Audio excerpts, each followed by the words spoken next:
Okay, this here is my smallest traveler's palm. I have 3 clumps of them, but this is my smallest one.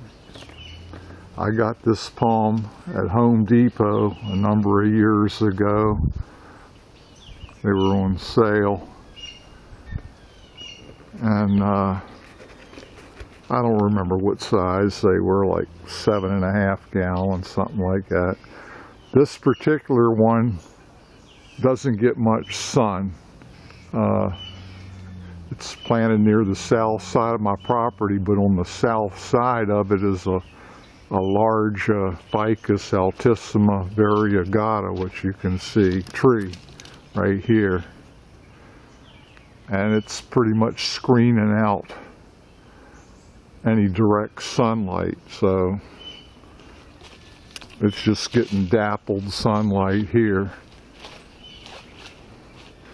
It's doing well, and it's very frost protected in here because it's actually got some canopy from the ficus tree. And there's some pine trees, slash pines. You can see slash pines here with the pothos vines growing up. And it's done very well here. It's never been frost damaged in this location, but my other ones that are more exposed have been frost damaged. I'm going to move on over to the next one, and I'll continue the video from there.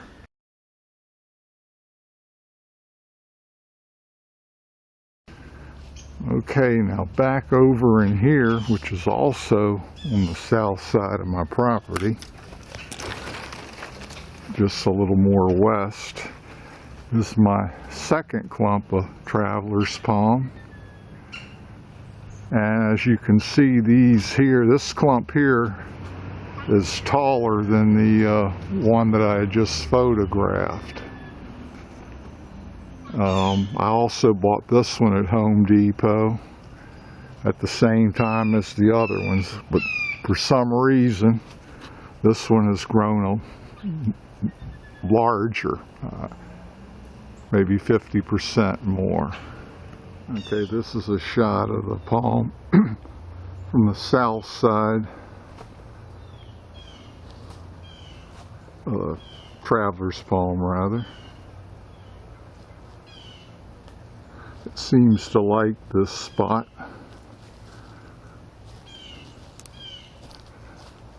And it's suckered, and I've never divided anything. So I'm going to just have one big expanding clump, as you can see. And I think I'll head on over to my third clump. Right next to it, I've got a Clusia. This is, I think, the Florida native. I'm not sure. It's the more cold hardy of the two. It does well in this location too.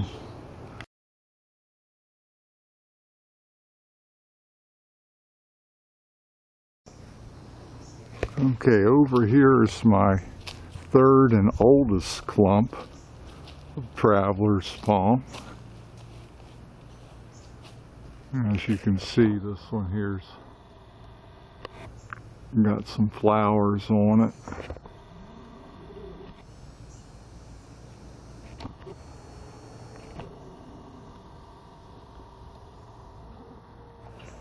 This one here I got at Home Depot. It must have been at least 10 years ago. And it's got about 10 feet of trunk on it now. Of course, the trunk's covered with pothos vines, as you can see here,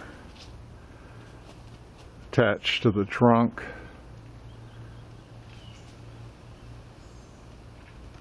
And got another one up here with a trunk with probably about 5 feet of trunk. And then the rest are just untrunked suckers.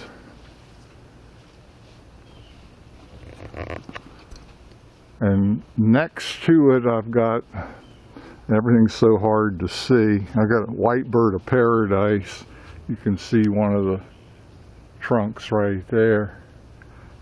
And the white bird of paradise was planted first, maybe 2 or 3 years before the traveler's palm. But I deliberately, purposely planted the traveler's palm next to the white bird of paradise so that I could compare the differences in cold tolerance, frost tolerance. And we know that the white bird of paradise is a USDA Zone 9B rated, whereas the traveler's palm is Zone 10A. And I found that pretty much to be the fact, because it's not like a 5 or 10 degree difference. I think the difference from what I've observed is the white bird of paradise is probably 2 to 3 degrees hardier in terms of frost damage. They hold up just a little bit better, but to me it's maybe marginal.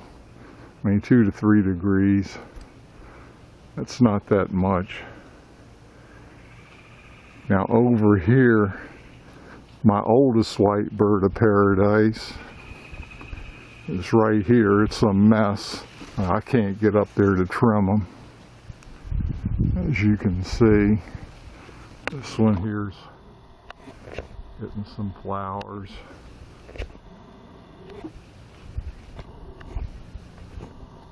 And this clump, various winters have been totally defoliated. The clump would have been bigger, but back during the hurricanes, a lot of the tallest trunks were blown over. But as I say, it's a mess.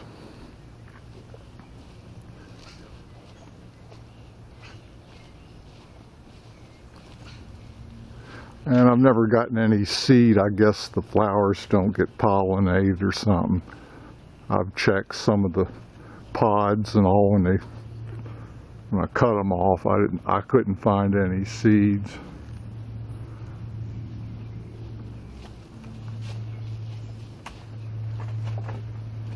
Anyway, that concludes the video here on my